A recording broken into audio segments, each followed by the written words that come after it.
You've been through an amazing journey, and now you're a responsive web developer, at least with the CSS and HTML. Let's get ready to the future, and that's really the main topic of this section, where we're going to dig into the possibilities that are being worked on regarding media queries. And from level 3 to level 4, this is a really early draft. The first draft has been released in 2014. Right now, while we're doing this recording, we're in late 2015. There wasn't an update since then. It might get dropped, but most chances are that it's just going to be continued and enhanced. So some of the things that we're going to talk about in this chapter could become irrelevant at some point, and we'll try to keep them up to date. So what are we going to talk about in this section? In this section, we're going to talk about, in general, about the future of media types and what will happen to all the different media types that we met throughout this course.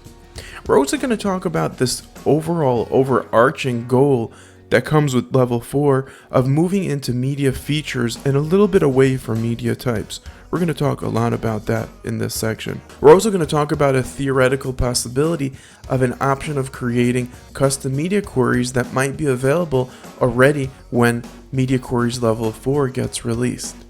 We're going to talk about operators and what new operators might have been added or will be added in the future.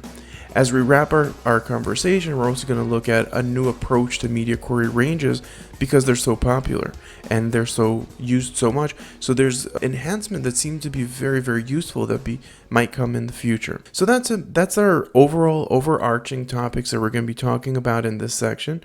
Let's jump right into the first topic that we really highlighted in this overview, and that is the future of media types. Now, media types are literally when we're saying screen, we're saying print, we're saying TV, we're saying braille device, we're saying many different types of devices. But as you can guess, the future is unknown, and the amount of devices that are going to be coming out to the world are probably going to be a lot more than CSS could keep up with. And part of the rationale is that CSS media queries are going to focus on print, screen, and speech and kind of get rid of the rest, although continue supporting it probably for the foreseeable future. But if you're working on projects already today, try to see if you could only use print, screen, and speech unless you have a specificality that is just needed. But if you do use other ones, then there's a possibility that it won't be as future-proof as you might want it to be. Now, why are they doing that? The rationale behind it is a move to a feature-based approach. So instead of saying that it's a television and that it has internet and calling it a TV, why not just ask if it's a screen? So we have a screen, and then we could ask maybe if it's internet enabled. Really, the question is, could we approach it on a feature base, making it easier for us to create commonalities between a lot of different types of devices instead of targeting devices specifically? So how do we prepare for the future now is literally that whenever we could use a feature and test per feature and know that it works by feature, then we'll have that preference to use that contrary to using any of the other media types.